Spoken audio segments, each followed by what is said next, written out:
Itinulak ni Tanggol si Punggay sa likod ng lumang kahon, habang ang mga sirena sa labas ay umuugong na parang bagyo.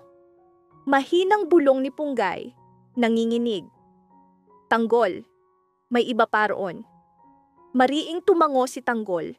Hindi ito karaniwang manghuhuli, kundi isang presensyang nagbabadya ng mas mabigat na panganib. Sa lansangan, desperadong lumaban si Miguelito upang pigilan si Rocky Boy. "Huwag mo siyang saktan!" sigaw niya. Nilamon ng galit si Rocky Boy, hinugot ang baril. Ngunit bago siya makapaputok, isang anino ang sumalpok sa kanya. Tumalon si Miguelito, isinugal ang buhay upang ipagtanggol ang babae. Natigilan si Rocky Boy, hindi makapaniwala na ang matagal na niyang kaaway ay naging tagapagtanggol. Sa hideout, ibinunyag ni Punggay ang tunay na layunin. Si Don Armando, alam mo ba kung bakit patuloy niya tayong hinahabol? Kumabog ang dibdib ni Tanggol. Lumilitaw ang mga lumang lihim ng pamilya. Humahalo ang takot, galit, at kakaibang puwersang humihila sa kanila. Biglang bumukas ang pinto. Pumasok si Divina. Luhaan. "Si Rocky Boy, may nangyaring masama sa kanya." Bumagsak ang katahimikan. Bumilis ang pintig ng puso ni Punggay, mariing kumapit si Tanggol. Bawat segundo'y nagdadala ng kapahamakan. Sa labas, humarurot ang isang van sa gabi. Sa loob, duguan si Rocky Boy, nakulong sa kahon. Pilit siyang tumakas nang masilayan ang liwanag, ngunit mariing itinulak siya pabalik sa dilim, kung saan naghihintay ang mas nakakatakot na mga kaaway, hudyat ng bagong madugong kabanata. Sa harap ng van, nakatayo ang dating kakampi ni Tanggol na matagal na niyang iniiwasan. Malamig ang ngiti, mariing bulong. "Hindi mo akalaing babalik ako." Bawat salita ay parang punyal na muling bumukas sa sugat ng pagtataksil. Sumabog ang putukan sa gabi. Tumalon si Punggay sa tabi ni Tanggol habang sumiklab ang kaguluhan. Mga putok, sigawan, takot na bumalot sa paligid. Sa gitna ng kaguluhan, nakahanap ng pagkakataon si Rocky Boy upang bumangon, ngunit may kamay na humawak sa kanyang balikat. Pamilyar na tinig. "Hindi ka pa rin natuto, hindi ba?" Si Divina, nakatayo sa harap niya, hawak ang maliit na kahon ng armas. Nabigla si Rocky Boy, ang dating kaaway, ngayoy kakampi. Naghalo ang galit, pangungulila, takot, at pag-asa sa puso ni Rocky Boy. Sa gabing iyon, habang nagtitipon sila, lumitaw ang bagong katotohanan. May taksil sa kanilang hanay. Ang kaalamang, ito'y lalo pang nagpalala ng laban. Umikot ang hinala, takot, at galit sa bawat isa. Sino ang kakampi? Sino ang taksil? Bawat tingin ay matalim. Bawat hingay mabigat sa pangamba. Sa ibang dako, masayang nagtatawanan ang pamilya ni Aro. Walang kamalay-malay na may drone na nakalutang sa itaas, tahimik na nagre-record ng bawat galaw. May lihim na grupo na nagmamasid. Habang nagmamaneho si Rigor, napansin niyang may sasakyang sumusunod. Hinahabol tayo? Nanginginig ang tinig sa takot at galit. Biglang sumabog ang likuran. Nagliyab ang sasakyan ng kaaway. Sino ang gumawa nito? Bulong ni Rigor. Mula sa usok, lumusot ang isang anino. Si Tanggol, buhay ngunit sugatan. Hawak ang bagong impormasyon na nagbunyag ng kanilang susunod na target. Sa bahay ni Namaro, nagring ang telepono mula sa hindi kilalang numero. Malamig na tinig ang nagbabala. "Alam namin ang lahat tungkol sa iyong pamilya. Kung nais mong ligtas sila, sumunod ka." Nanginig ang kanyang mga kamay. Muling sumiklab ang takot. Nakita ni Lola Florina ang kanyang mukha. "Anong iyon, anak? Bakit ka natatakot sa telepono?" Ngunit bago siya makasagot, kumalabog ng malakas ang pinto. Lumabas ang isang nakamaskarang lalaki, may dalang armas. "Huwag kikilos, nasa lahat ng sulok ang aming mga mata." At agad siyang naglaho. Sa ospital, nakakita si Maritz ng sulat sa kanilang pintuan. Isa na namang masamang hudyat. "Kapag hindi na ibalik ang pera ni Tanggol, hindi lang kayo kundi marami pa ang magdurusa." Kumalat ang takot. Bago pa nila matawagan si Rigor, yumanig ang bubong, bumaba ang mga armadong lalaki sa lubid. Tuwirang tinarget ang ospital. Sa garahe ni Namaro, iniwan ng isa pang nakamaskara ang isang maleta. Puno ng salapi at videotape. Ipinakita sa tape ang kanilang pamilya na lihim na sinusubaybayan. Mga planong wasakin sila sa pamamagitan ng takot. Natigilan si Namaro, nakayuko si Linda, nanginginig sa galit at pangamba. Sa lansangan, napilitang magsanib puwersa sina Rigor at Tanggol laban sa mga armadong humahabol. Sa gitna ng labanan, natuklasan nilang ang pinuno ng kaaway ay dating kakampi, ngayoy taksil. Mariing sigaw ni Tanggol, "Hindi ko akalaing ikaw pala." Ang dating kaibigan ay naging sagisag ng kasinungalingan at pagtataksil. Una, paki-subscribe at i-like ang video. Pagkatapos, sisimulan na natin ang paliwanag. Sa bahay ni Namaro, nagpasya silang itago ang katotohanan sa mga bata. Ngunit hating gabi, muling kumalabog ang pinto. Binuksan ni Namaro at bumungad si Maritz, duguan, mahina, halos hindi makatayo. Sa kanyang kamay, isang dokumentong lihim. Ipinakita ng papel ang tunay na utak sa likod ng lahat ng kaguluhan. Nabigla sila, isang pangalang hindi nila kailanman inasahan. Mariing hawak ni Namaro ang dokumento, nanginginig ang tinig. Kung totoo ito, paano tayo mabubuhay? Nagliyab ang mga mata ni Lola Florina sa takot at galit. Alam niya, susubukin ang kanilang pamilya, hindi lang sa pera, kundi sa mismong buhay. Bumagsak sila sa mas malalim na dilim. Ang kaaway ay hindi lang nasa labas, nakatago rin sa loob. At malayo pa sa katapusan ang digmaan. Sa mga sumunod na araw, bawat hakbang ay may nakatagong panganib. Sina Maro, Linda, Rigor, Tanggol at Marites ay pilit na nananatiling nagkakaisa. Ngunit habang mas maraming lihim ang nabubunyag, lalo pang lumalakas ang kanilang mga kaaway.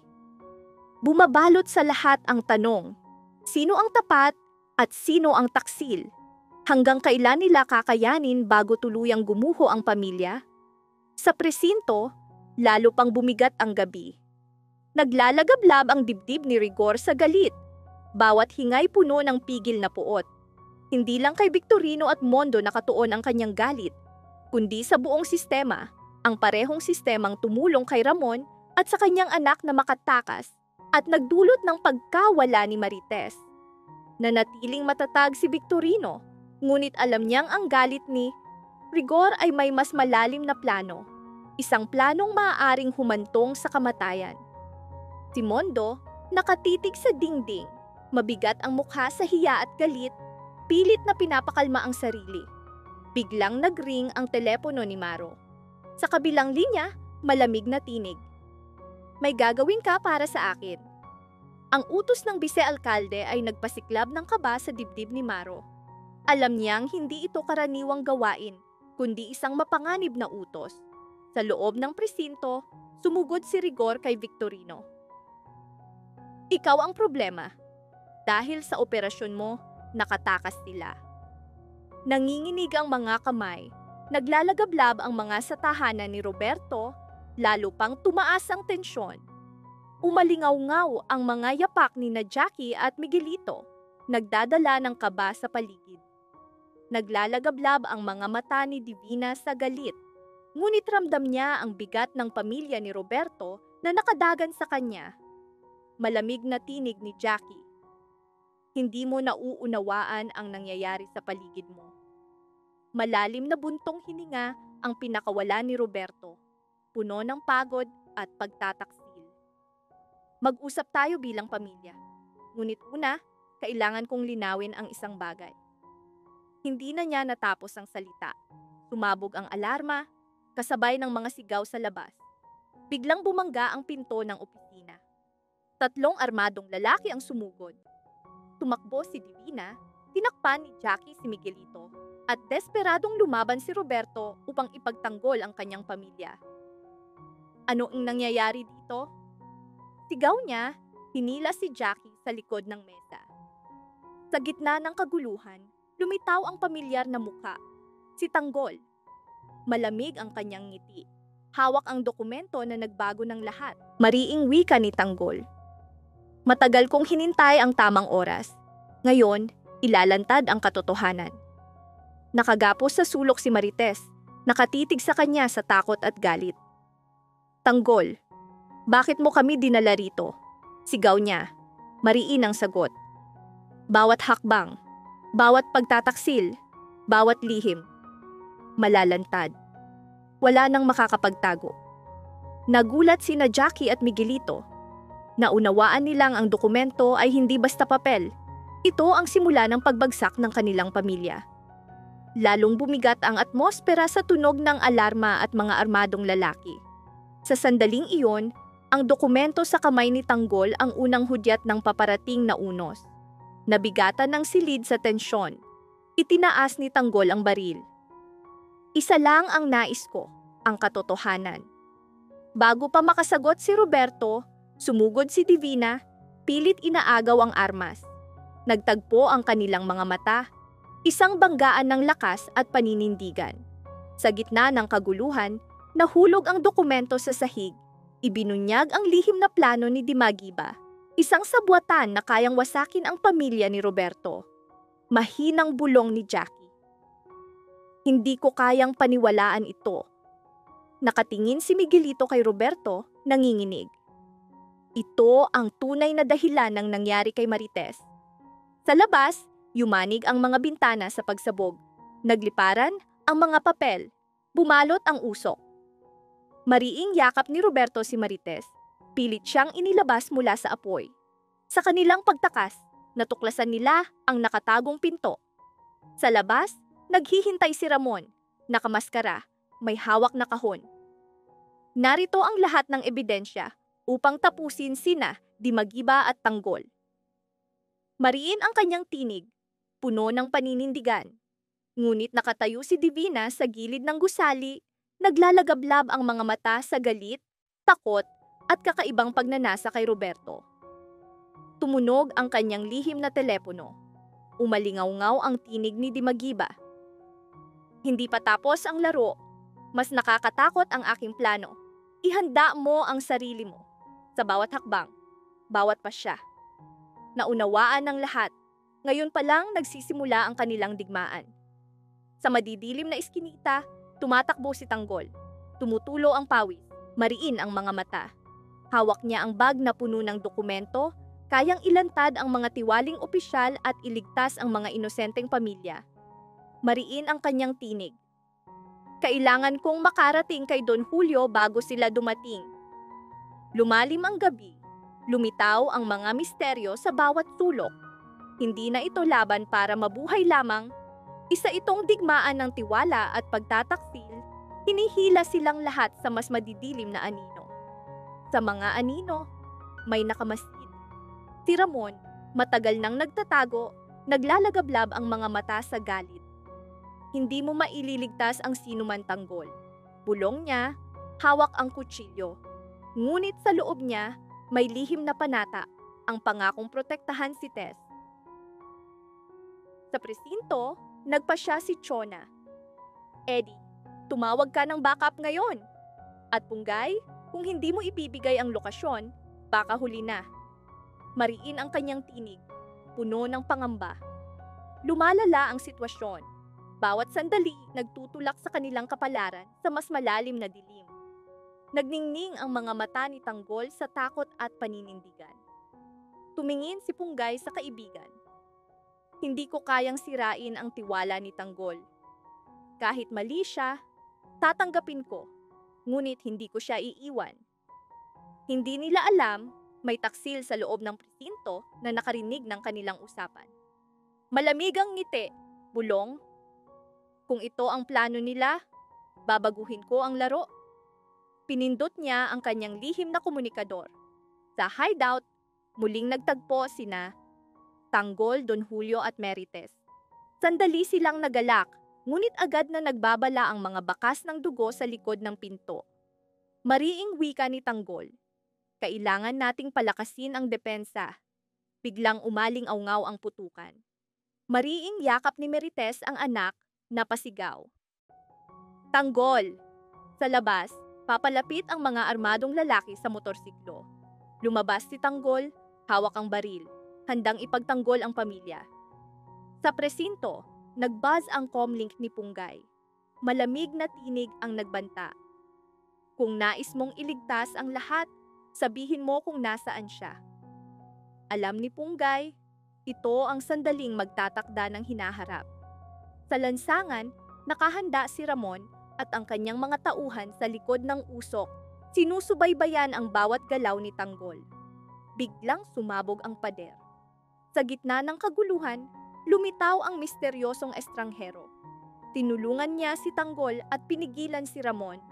Nabigla si Tanggol. Sino ka? Mariin ang kanyang tinig, puno ng hindi makapaniwalang damdamin. Lumalim ang dilim ng kwento, sapagkat ang pagdating ng bagong tauhan ay hudyat ng mga bagong lihim, bagong pagtataksil, at simula ng mas mabigat na digmaan. Mula sa anino, lumitaw si Dimples, dating inosente, ngayoy armado, naglalagablab ang mga mata sa paghihiganti. Mariin ang kanyang tinig. Hindi mo siya matatagalan ng matagal. Tumigil ang oras. Sa presinto, pinanood ni Chona at Punggay ang live feed. Putukan, pagsabog, si Dimples na nakikipaglaban. Napatigil sila sa pagkagulat. Mahinang bulong ni Chona. Paano ito nangyari? Paano siya nakarating dito? Lalong bumigat ang kanyang dibdib sa takot. Sa hideout, sina Don Julio at Marites ay nasa gitna ng nakakatakot na sagupaan. Tanggol, kailangan na nating umalis. Sigaw ni Don Julio. Sa sandaling iyon, bumukas ang nakatagong pinto sa ilalim ng sahig. Mariing tinig ni Tanggol. Dito tayo lalabas. Sumiklab ang eksena, putukan, sigawan, at muling paglitaw ng mga lumang lihim. Sa presinto, ginamit ni Punggay ang kanyang posisyon upang protektahan ang lahat. Kung ito ang tama, gagawin ko. Mariin niyang wika, pinindot ang alarma upang magpadala ng reinforcement sa labas. Samantala, tayo sa susunod na video. Mag-subscribe kayo lahat, i-like ang video, at manatiling nakaantabay.